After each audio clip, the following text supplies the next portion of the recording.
Welcome back, beautiful souls. Take a deep breath and let it go because you are right where you're meant to be. Welcome back to this next episode that I hope you've been following through. You watched the previous episode. Leave comments on how do you feel identified or how is that helping you. I would love to hear from you. And if there's anything that you have in mind that you wanted to ask, feel free to drop it on the comments. And today I want to share with you coming out of the wilderness. How is that walk felt for me? Coming out of that storm where I can finally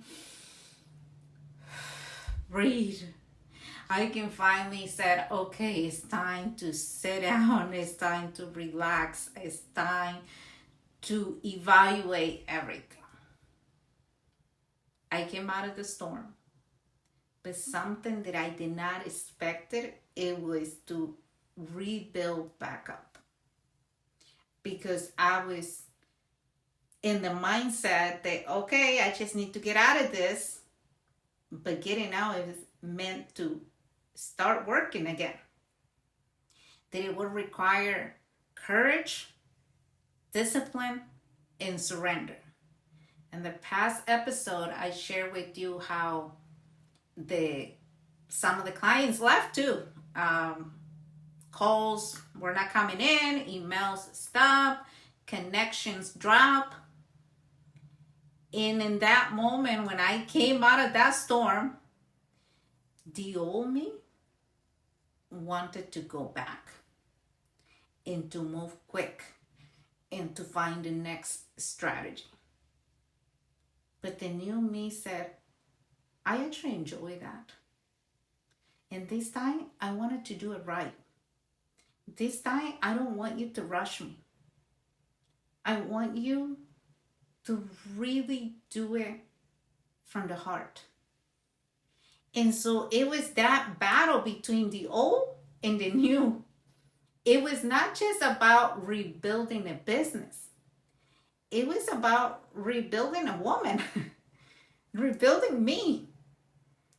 Rebuilding, it was not picking up where I left off. Rebuilding meant a different battle. This battle, it was between the new me and the old me. That I wanted to continue to go faster, to learn more strategies. And the new me that it says, let's rest and walk, but when God speaks. So the new thing is not just about becoming who you are meant to be all along, but it's sustaining that integration. A lot of people, when I tell them now you have to do integration, they think, I understand. I just gotta do this thing or that thing, something easy. No, integration means doing the things that you're not used to doing and you don't want to do. Because the old foundation, fear for approval, hustle, cannot hold the new version of you. And a lot of times, that's why even if we read the books, we do the podcasts, we go to the seminars, we get the information, we understand it. But in integration, that's where we get lost. Because we go back to integrate it in the old us. And that person cannot hold that new strategy, the new tools. In rebuilding, I learned 3 lessons. Number 1, identity before strategy. Who you are determines how you build. And that's why it's important to really, really dig deep in who you are. And for me, it was a battle because I find out who I was, but also the old me said, no, we can't be that. Fear kicked in. And so it's important to stay true to your mission, to your vision. And that's why number 2 is important. Clarity before speed. Because confusion is expensive. When you start mixing the old you with the new you, you're gonna crash. You're gonna take that car to drive and you're not gonna know how, because you're operating new with old. Number 3, peace before performance. Productivity without peace is burnout in disguise. Because you feel that you have to produce, you have to get the clients. But if you look at yourself, why are you doing what you're doing? You have clarity of the new you. You have clarity who you used to be. And now you're integrating the new tools that you have learned. You will have peace and you don't need to rush anything. You can walk, you can take your time because you're learning who you really are and you integrating the pieces. The practical steps for entrepreneurs that are rebuilding. Number 1, structure. Recreate your weekly rhythm. Include in that rest and creativity time, because that is part of your productivity. A lot of entrepreneurs think that if you rest, you're wasting time, you're wasting money, or you're being lazy. But it's a difference. You can rest because in rest, you will find the ideas. You will be creative.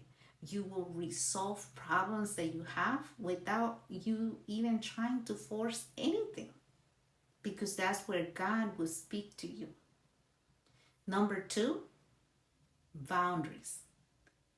Rebuilding requires saying no to distractions, to unaligned partnerships, and even clients. Because some people will just drain our energy. Because no matter what you do, what you said, they will still want to do it their way.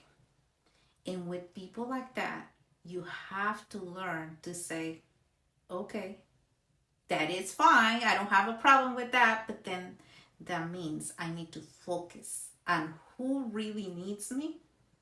Because if not, I'm leaking my energy where it doesn't need to be. Number 3, vision rework. Write your new vision. Ask God, what are you building through me this time? What is it that you want me to know? Show me. One of the things that I ask in my prayers every time is, God, show me your way. I know what I want, but if it's not the right thing, show me today how you want me to move in this day. Not in a week, not in a month, no, today. Because today will leave the clues for tomorrow. I have worked with a woman named Sophia. She owned a small cleaning business. And she called me. She said she even felt sick physically. She felt that she has done everything. Her business wasn't working. She felt stuck. Customers did not want to pay. They were canceling. They were not respecting the calendar. It was just chaos. And she said, I'm ready just to drop it all. We paused her operations for 1 month to reveal structure and brand. I remember she saying, you have no idea. I'm going to lose the company then. I said, well, you were going to shut it down anyways. She said, I know, but this is going to kill me. I said, we need to brand your identity, who you are. We need to understand that before you can continue going. She freaked out. I got her to relax and to start working in the structure of the business, but more importantly, to work on herself. When she relaunched, her clarity attracted her ideal clients. Families align with her values. I remember she called me and she said, Karen, you would not believe this. This client, I gave him the estimate over the phone. I charged what I believe is my worth, and he said yes. And I was shaking, and I started crying, and I hugged my husband, and I said, it's true what she's saying. She's not making up stories. And I wanted to tell you thank you. And she was crying over the phone because she went from surviving to leading with vision. And that's my mission, to show people that God has a purpose for you. You just have to say yes. Don't allow fear to trap you. And I also want to leave you with a prayer and affirmation. I want you to pray this. God, thank you for rebuilding me from the inside out. Thank you for looking after me. That even when I don't understand it, you will give me the patience. You will give me the understanding. You will give me the hope and keep me grounded in the mission that you have given me. To give me the courage to continue to build again.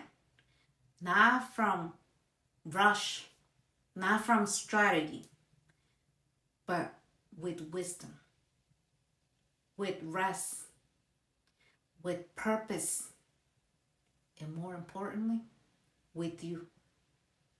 I don't want to do this alone. And I want you to remember this every day when you feel that you can't do it no more, and then this is not working and I'm about to throw everything. Say this. I am rebuilding from peace. I'm grounded, clear, and ready for the next level. Until next time, I love you, I believe in you, and I will see you on the next episode.